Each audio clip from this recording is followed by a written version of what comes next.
this element of the program is framed as keynote dialogue, and that's why I want to ask you first question whether you have questions regarding each other's talks. Are there some remarked questions you have there? I see Mike has some, please. One of the criticisms made of various kinds of big data is that there are problems if you rely upon just Google users, because obviously many people don't use Google. And what value you think there is in just using, in your case, Google, rather than all the different search engines and you mash them together, and whether that's an issue which we need to think about. Interesting question. I think at this point we haven't really thought about combining data sets from different search engines or providers. And I think that, at least from my perspective, because I can still speak in my previous role at Twitter, the data sets, for example, that Twitter provides and that Google provides are a bit different because they are based on different user behaviors. So, for example, Twitter users express their opinion, they express their emotions on Twitter. Users that go to Google to search are following a much more honest way to express their thinking.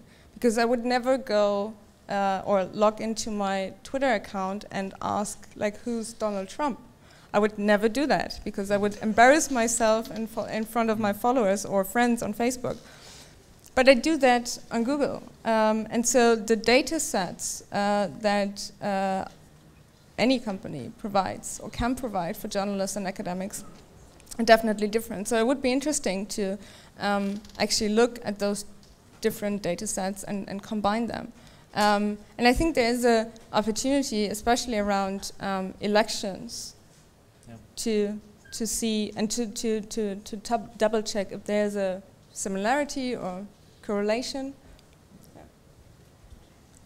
You have a question as well? Yes, I do have a question. So you mentioned that there is a shift in not only sociology,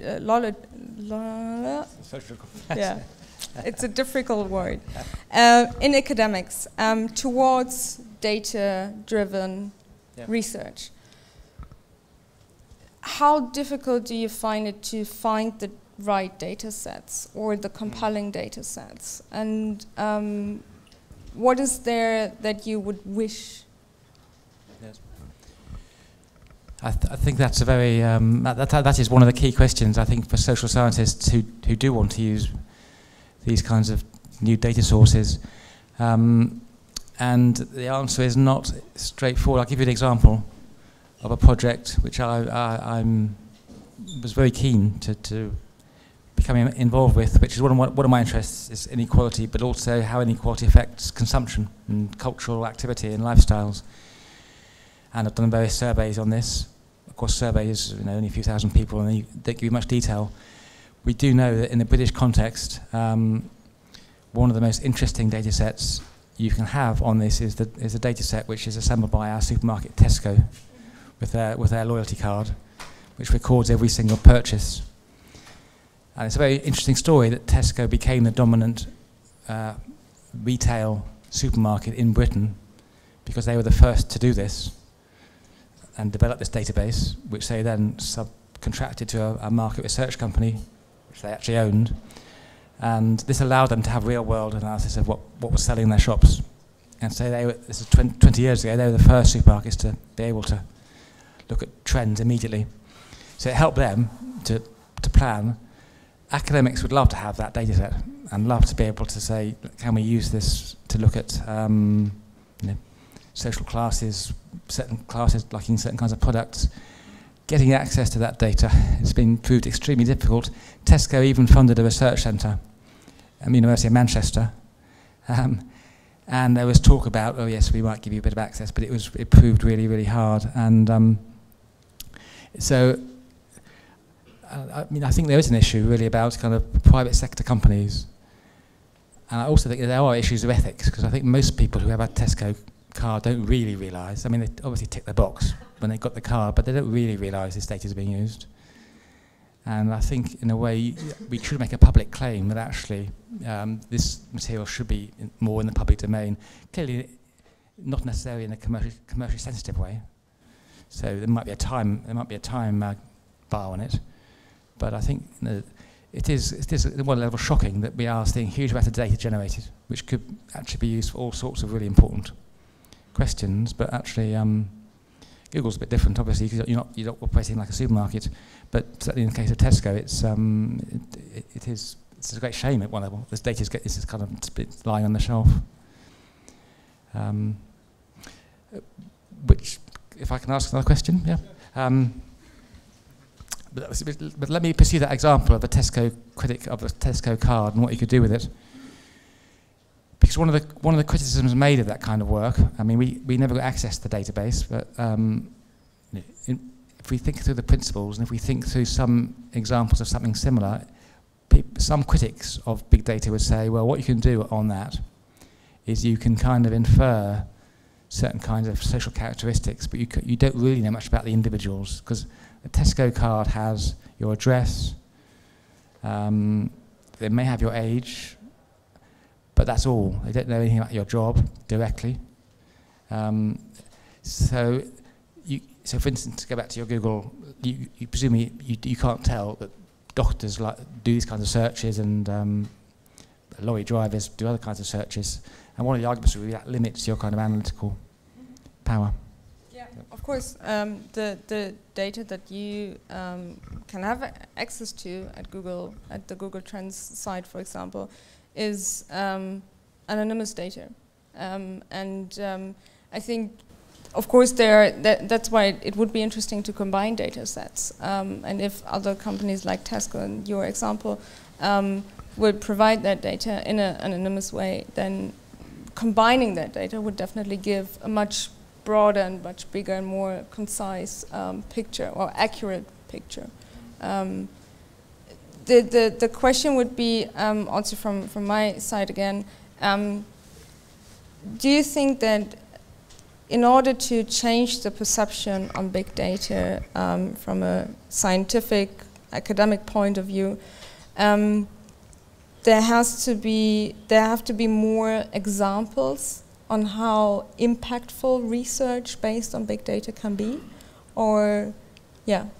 Yeah, I do. I think that's how social science moves on, is to see researchers using a new method or a new kind of data source to say something fundamentally new. And as I was saying, Piketty is, I think, he is now an exemplar, but he is using taxation data, which is a particular kind of public, if you like, big data. So we haven't really seen an example, I don't think, from the more commercial world, partly in terms of the access issues, which we've been talking about.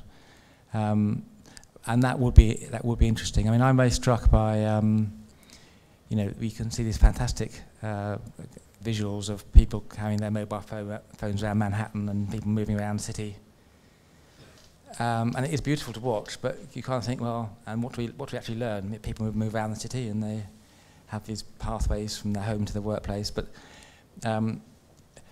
I think we still struggle a bit to find a good analytical way of knowing how to use that for good social scientific purposes. I mean, I'm very keen to do that, but I think we still need to do more work. Okay. One comment, maybe. It's good to see that it's running on its own, but we don't want to exclude you. No. Just ask, and then I have a question for Mike as well. But please.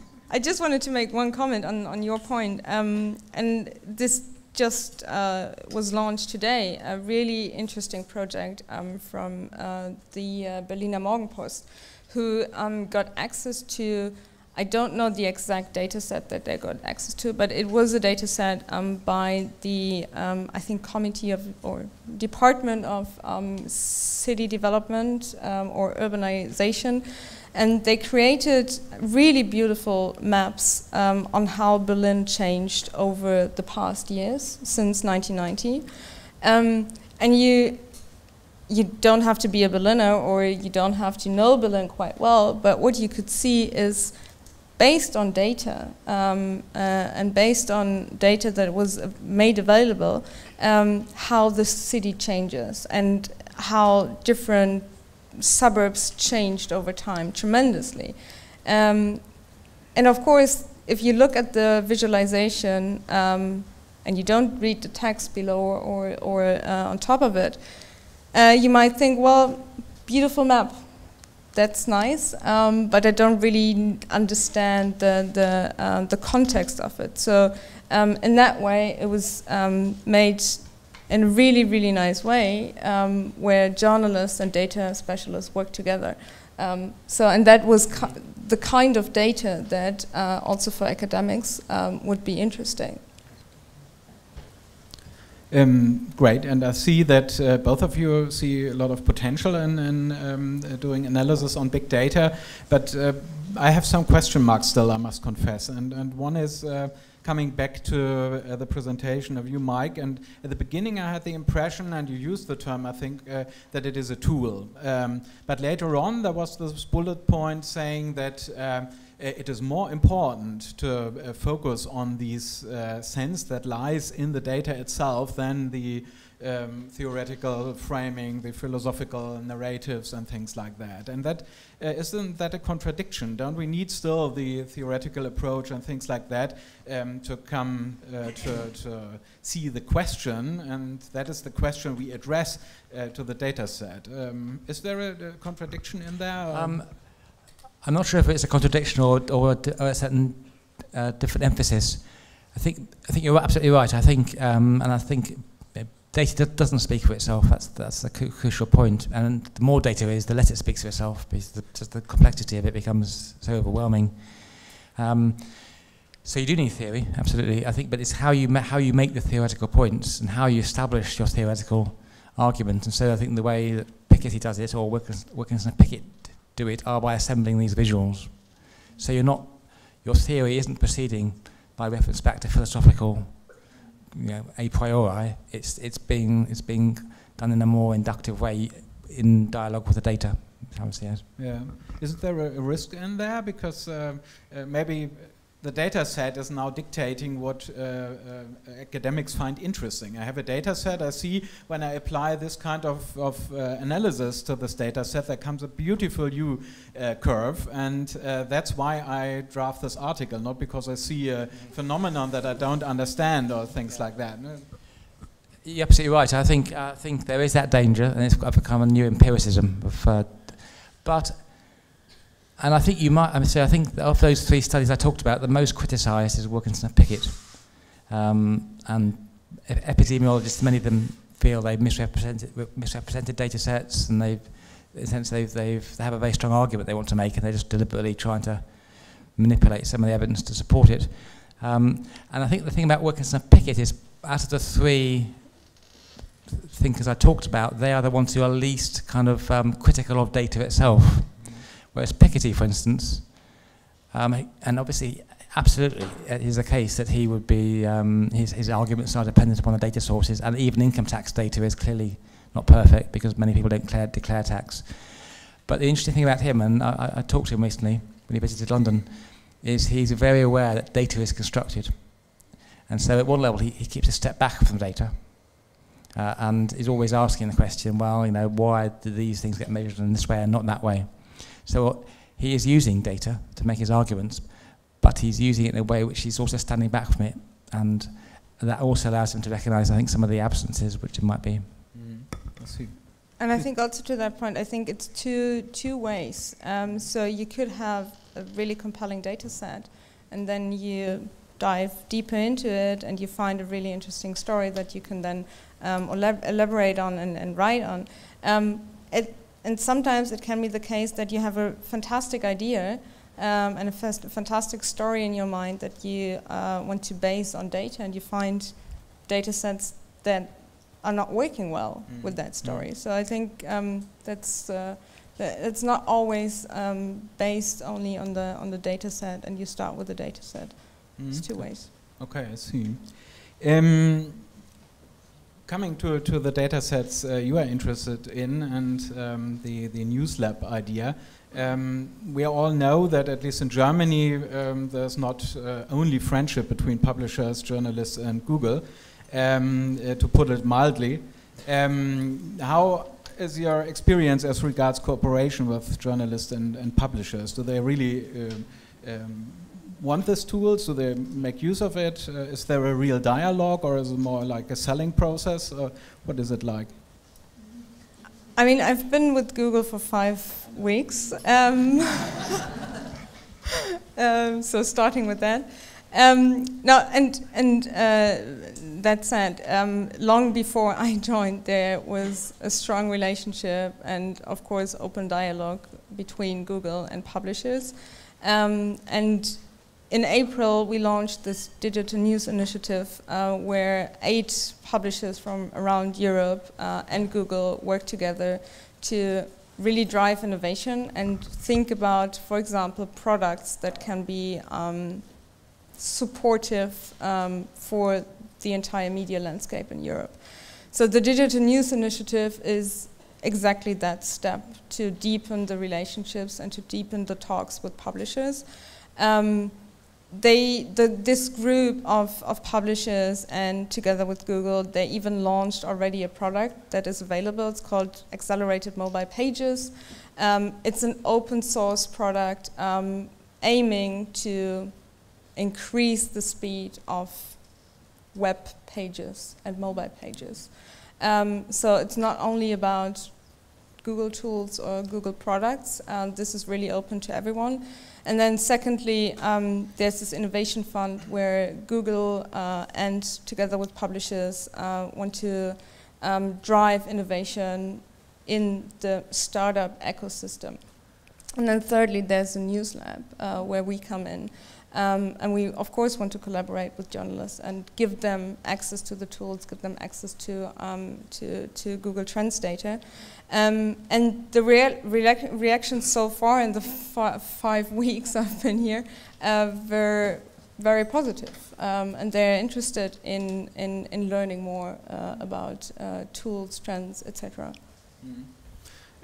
Are you open to collect the ideas and put it into new products and analytic tools, or is it just that you give access to tools that you have designed and that are available? No, so the News Lab, at least I can speak for the News Lab. The News Lab started with really a listening tour, spending a lot of time in newsrooms and asking journalists, what do you want? Like, what do you need to do your day-to-day job? And so it's not only about collecting ideas and then nothing happens. Even tomorrow, so it's about really working together and collaborating.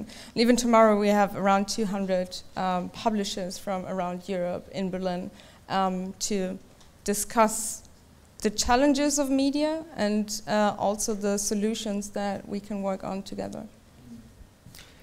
I come back to this narrative of this big data analysis being a tool. And a tool, of course, is a marvelous thing. You can do things with tools you can't do with your bare hands, but tools come with affordances. If you only have a hammer, then you are inclined to do things with nails, to take this example. And doesn't that mean, we talk about power shifts here, that those who own the data and create the analytic frames get a little bit of power over the science in your case and the public communication in your example? Is that something that is discussed with Google and others and in the academic sphere? You're absolutely right. I think that's inherent power bias towards in the sense those who are most engaged with these kinds of sources will mean that there's a danger that certain kinds of people just are outside the frame of reference. And in the sense, the more powerful you are, the more likely you are to be part of this world of big data. So there is, and I think you see that very much in a way with the world of Twitter. You know, that people who are tweeting a lot are more visible. Well, I was involved actually. I didn't talk about it today, but just this week in Britain, we published a book on.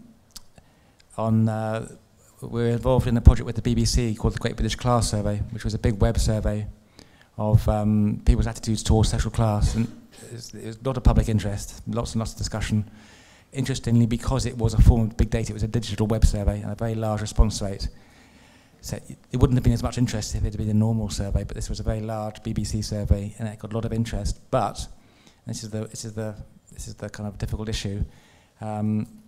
If you were at the bottom in the lower classes, if you were kind of what we call the precariat, which is people on insecure jobs, not earning much, you just did not do it. You would not go to the BBC website to do this quiz because you didn't think it was for someone like you. And then, on the other hand, if you were earning lots and lots of money and been to an elite university, you were really very likely to do it. So you had a hugely skewed sample, and basically the more money you earned and the higher educated you were, the more likely you were to do it. So we know, and we realised that at the beginning, so we deliberately didn't use that as a representative survey, but it does pose that challenge. I think the way to address that challenge, to go back to what we were saying earlier on, is to mash up different data sources. And also, in our case, what we did is we did some ethnographic work with the people who didn't do the survey, to kind of look at why they weren't doing the survey and what the issues were there. So you can, I think you can get around it, but you absolutely need to be very careful in looking at the absences and the biases in the survey, in the data. Mm-hmm. Thanks. Something you want to add? Okay, if that's not the case, then I will open up for questions now that we have. Oh my God, that we have enough time to do that. Please be kind enough to use the microphone and maybe stand up that people can see you, and just give your name. Hi. Thanks very much. I'm always a bit nervous, so might be that the mic shakes. My name is Sevda Aslan. Thank you for your talks. I'm from Mannheim University, and I wanted to stress a point that Mike has just mentioned before about the ethics. I was wondering, if I do research, I ask people, do you want to participate in my research? And usually I only take them if they say yes. So, and normally they get money for it, or chocolate, or something else.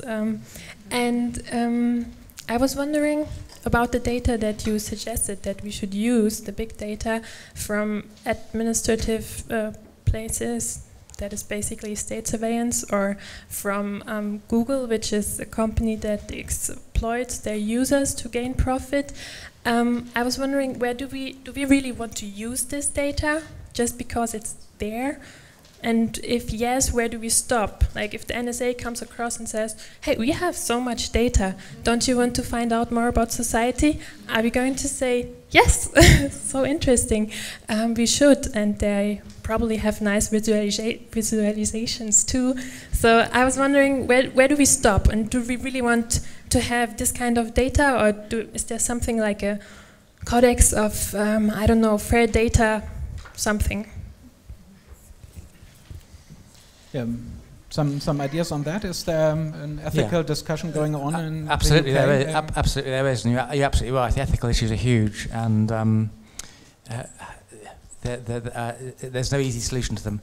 I think the issue of informed consent, I mean, most of the conventional social science interview and surveys use informed consent as the kind of gold standard, and people not only have to give consent, but you need to explain it very carefully, and then you need to understand what's involved in informed consent. That just does not happen in most forms of digital data. I mean, people don't realise when they're using the Google searches that the stuff is going to be analysed. But of course, if you want, these days you need to use the internet to access to do routine things. So in a way, just saying, well, I don't want to tick the box.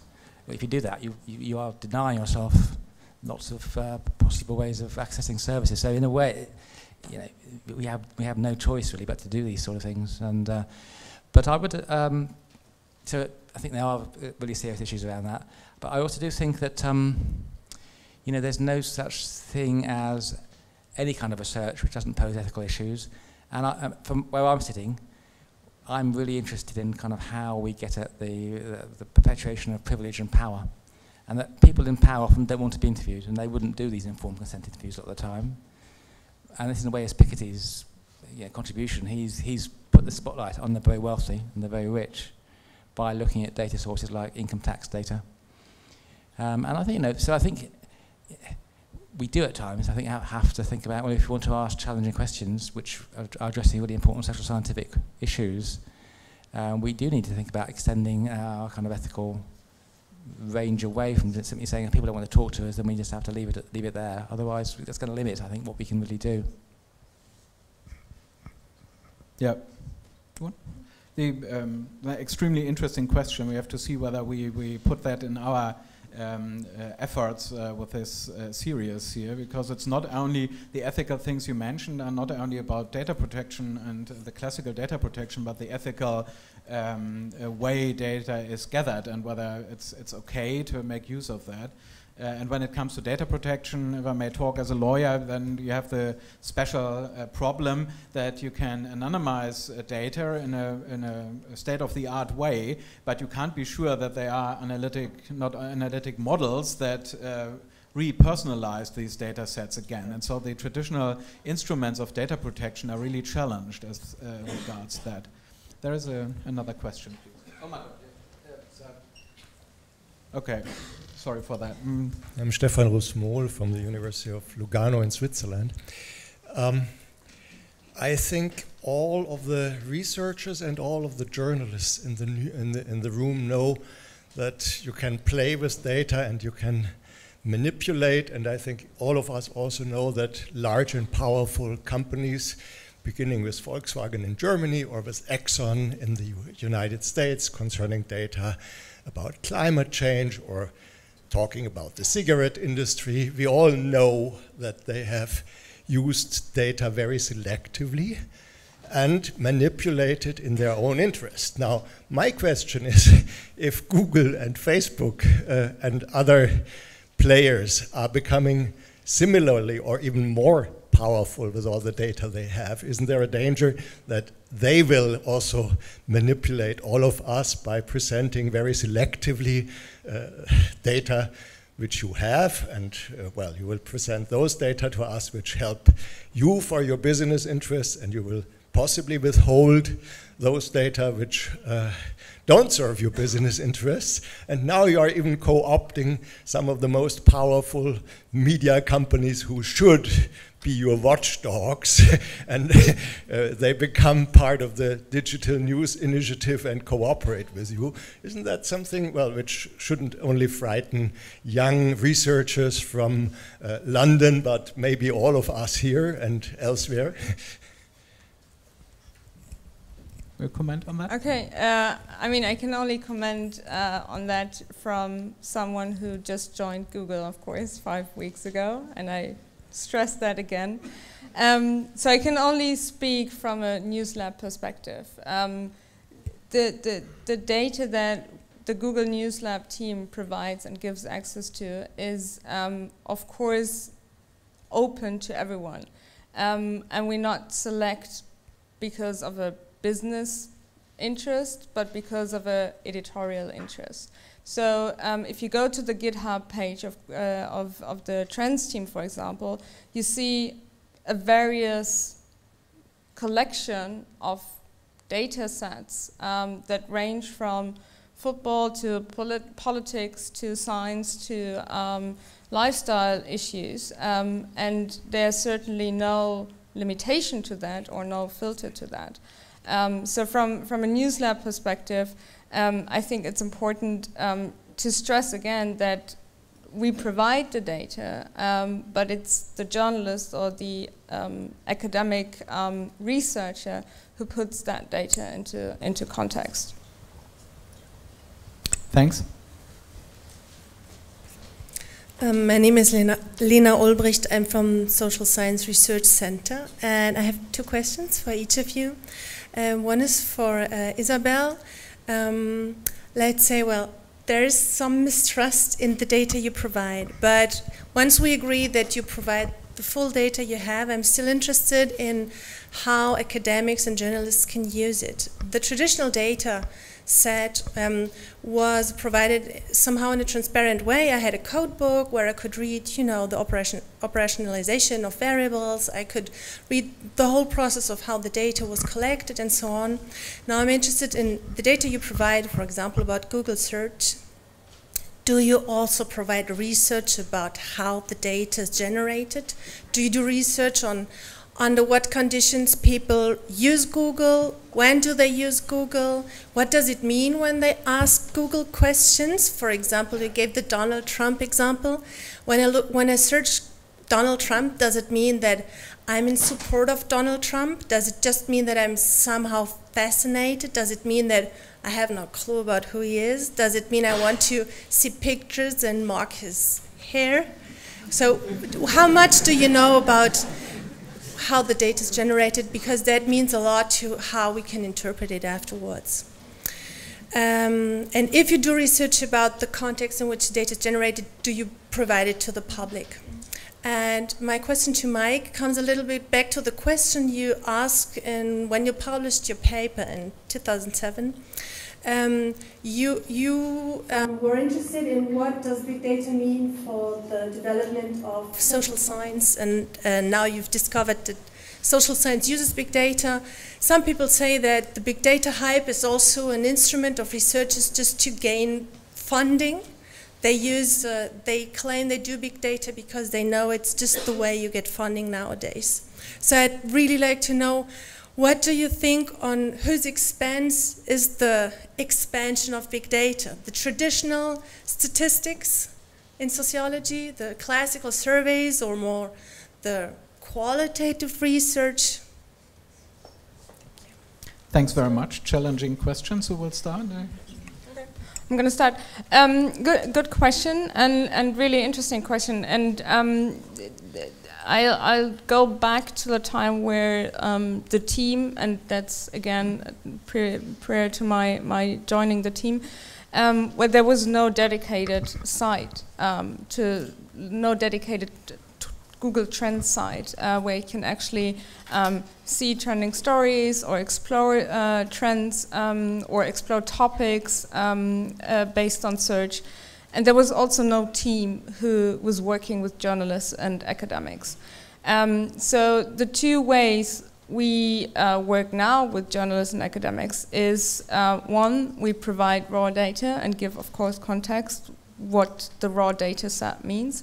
And second, we collaborate with journalists and academics. And you saw all these examples, for example, the Mashable example. Mashable approached the team and asked them if Google would have data visualization capacities to help them to drive that story around the Nepal earthquake. So, but it's a good point, and I think I, of course, have to double check again with the team whether we plan to give more context if we want to collaborate with journalists and academics. But I think the goal, and Simon Rogers is leading that team, the goal is, of course, that we provide the context and give more information around what it does mean if you search for Donald Trump, if you like his hair, or if you're just interested in if he's attending the GOP debate. So definitely I'm taking up your point and take that with me. Almost likely that you are interested in his last rant at some show or something like that. Please. Yes, I mean it's a very interesting question. I think we're in a very, very fascinating time for methods and social science. And there's different tendencies at work, different, some of them linked to big data, some of them not really that directly linked to big data. So in terms of the challenge to existing methods, I mean, my view would be, it may be different in Germany, but in the UK, I think the sample survey, which is a kind of very widely used, and also as is used by market research companies, there's real challenges to that. We saw it in the recent election in Britain when they all got the result completely wrong. And this issue is partly about, if you're doing phone interviews, people don't use the phone anymore. If you use mobile phones, that's also skewed. People aren't at home, so response rates are falling. I think it doesn't mean the sample survey will decline entirely. I think what is happening is, and it's happening in the UK, is that there's funding for the really big high prestige surveys, the panel surveys particularly, repeat ones, where people in a sense are invested into it and they will carry on doing it year by year because they feel they have to or feel they should do. But it's more difficult to get funding for a bespoke, one-off survey these days. So I think it's the big major surveys will carry on, but the more one-off surveys are going to fade away. I do think the in-depth interview, which has been a major method in Britain, is looking really quite problematic, because we are so saturated by interviews, and people are so used to interviews. And it's actually a really interesting piece by the American sociologist Seamus Khan about what you get in interviews is accounts, and people are very skilled at giving accounts. And obviously it depends on your background and your cultural capital, but nonetheless you get accounts. But how that maps onto practice is problematic. So I think that those two are in difficulty. On the other hand, I think ethnography, the old style, intensive immersion in a neighbourhood or organisation, is actually still very strong, possibly getting stronger, because it's actually an extremely good complement to looking at big data, because you can actually see how it is being deployed and interpreted in particular contexts. So my sense is some qualitative methods, particularly ethnographic ones, are probably getting a bit of a resurgence, but the in-depth interview by itself is declining. And I think that I do think the use of administrative data, taxation data, is going to be a very interesting thing to watch. We had this big debate in the UK about whether we need to carry on with a census, which we've had every 10 years for the last 200 years. And there was one argument saying we don't need to do it anymore because we can just link together all the government departments' records, and that's much easier and much cheaper. In fact, they are keeping it going to 2021, but that debate's going to be had again. Thanks very much. I've seen 3 hands up, and we have time for one question, I guess, and the final remarks. I'm very sorry. I saw that you have raised your hand here, but you have the opportunity after that to talk with the panelists. So please, this question, and then a brief final concluding remark from your side, and then we have to finish. Please. Okay, thank you. My name is Ulrike Klinger. I'm from the University of Zurich, also Switzerland. And I thank you both for your very interesting presentations. And I totally get the point of telling stories and about the power of visualizations. However, I have to take up a point that our American colleague Rod Benson stressed at the ICA in Seattle like 2 years ago, what he called new descriptivism. If we all go in this direction, and if we all do that, take those sets and do nice visualizations, then I wonder what happens to explanation? And maybe, continuing on that, what happens to critical research? So maybe you could say something like that. Thank you. Thanks for the question. And actually, I was in Zurich yesterday. I really enjoyed it. Great question. And I hope I made the point that by showing beautiful visualizations, not only the Nepal example or the climate change example or any other example, the data and the visualization is not enough, because we might be all experts in a way that we are able to understand bits and pieces of those visualizations, but definitely not the entire picture. And if you then imagine that a much bigger audience sees those visualizations embedded in a news article, and of course they have no idea what they see there. So I think, and you make the point, I think it's extremely important to still have that context and to analyze those data sets and those visualizations in that context. And I can't believe that any journalist or data-focused journalist who's using data to innovate or to drive innovation and storytelling is only focusing on the data set.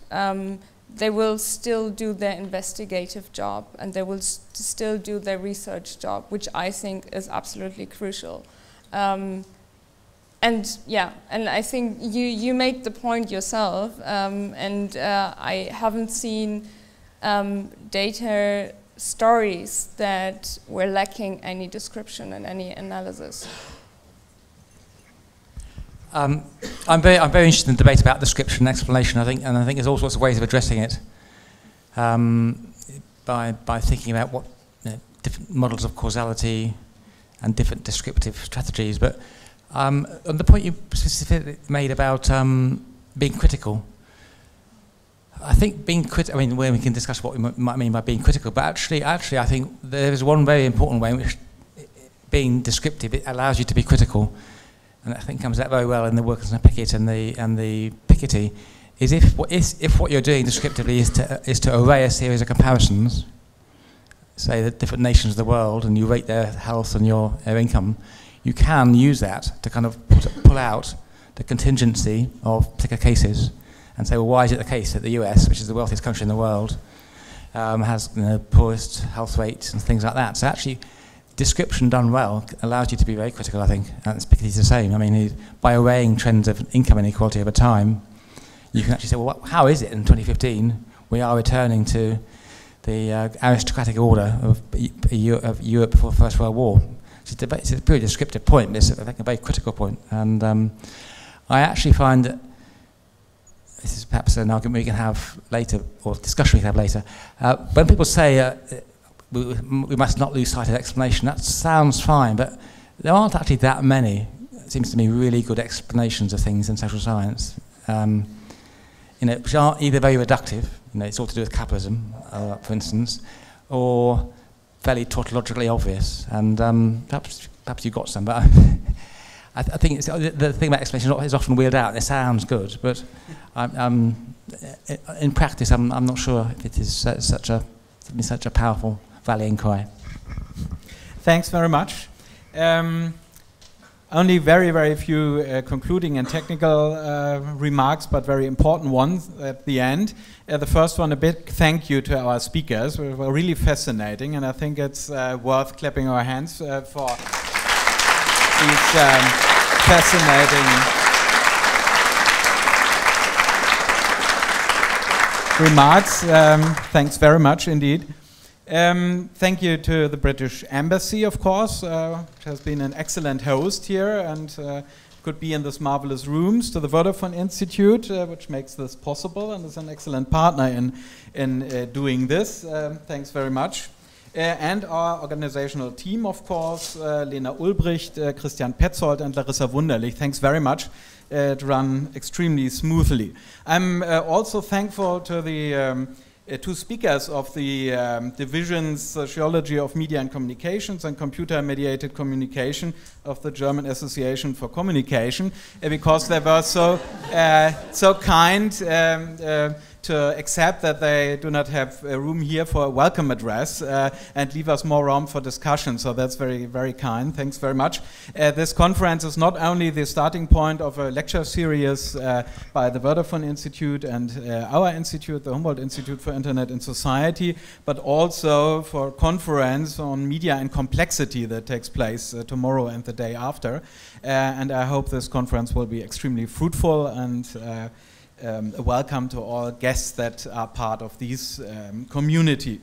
I think that's it basically. I've already talked about the series we have. That means that we hope to welcome you to another event. If you have subscribed to our newsletter, we will inform you when they take place. It's in January and March, but the exact date is to be announced.